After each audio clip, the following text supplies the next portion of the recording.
Hello, welcome to the National Real Estate Post. Frank Gray here. Just want to remind the loan officers out there that going into 2020, you may want to do something new.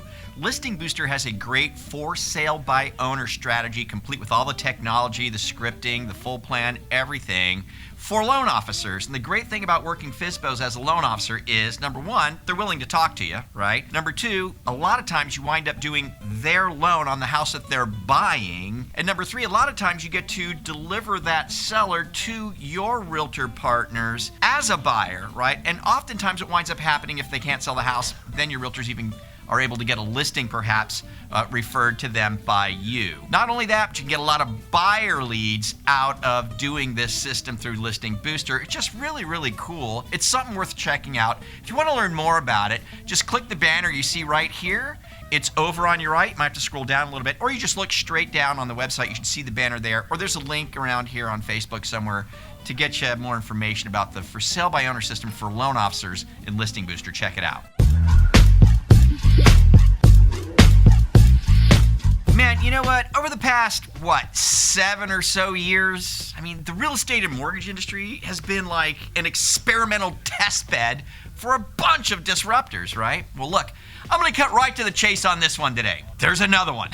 There's a new company that, from what I can see, is really trying to appeal to the millennials out there and offer them a new way to buy a home. It's literally buying the home without getting a mortgage. I think we're going to see more companies like this popping up. And I got to tell you, this is a very creative and interesting way to go about getting people into homes. And once again, as with most disruptors out there, it does appear to me that the real estate agent and the mortgage professional get cut out of the picture completely here, again, which is typical of these disruptors. But I thought I would get this on the show just so you know what's going on out there. Okay, the company is called Fleck. Now, all I'm going to do is go over what's said on their website, so I don't know any more about the company or how it works than you do. And there's a link to their site down below if you want to check it out for yourself. But here it is in a nutshell. A buyer does an application with Fleck to see if they meet their qualifying guidelines. And again, I don't know at all what those guidelines are. If they get approved, they go and find a house that they want to buy. And when they find it, they work with someone at Fleck, like a representative,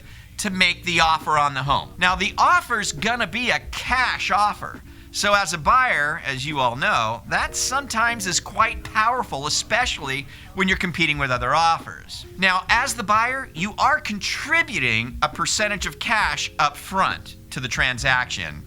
And how much is the minimum? I don't know. But for the sake of trying to figure it out, let's say it's 5%, and let's use easy loan officer math and say we're buying a home for $100,000. Again, just for easy math. So the buyer comes in with $5,000, but now he has 5% ownership of the home.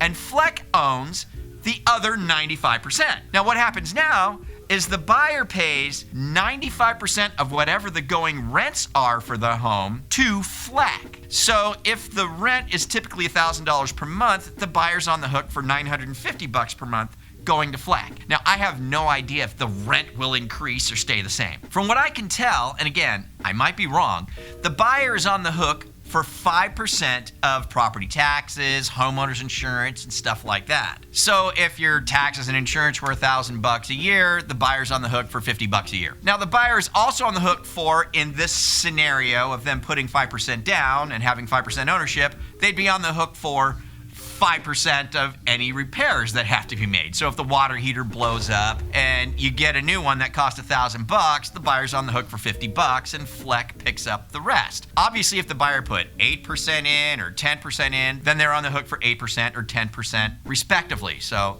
5% is not the number. I'm just using that in this example. The site also says that the buyer can increase their equity position by buying more equity or equity credits. So I guess they could potentially eventually own 100% of the home if they wanted to. Okay, so what if you got to move or you want to sell the house? Well, according to the website, you get your equity as a credit toward the next home that you buy, again, through an alliance with Fleck. I don't know if there's a scenario where you sell the house, you get the equity made or whatever.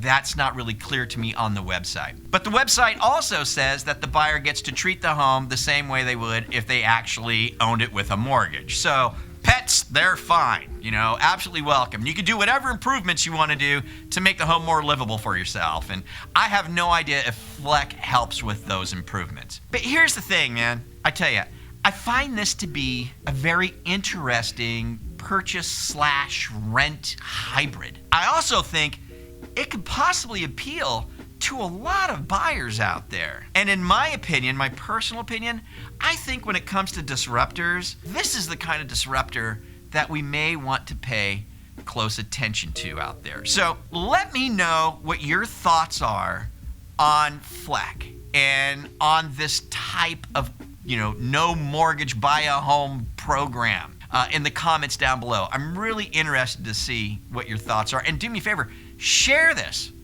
with people and start a conversation and see what they think about it, because it's really, really interesting. Hey, if you're meeting us for the first time, hello and welcome, and you can subscribe for free. There's a subscribe button in the upper right-hand corner of the website. And with that, you guys have a terrific day, and we'll catch up with you tomorrow here from the National Real Estate Post.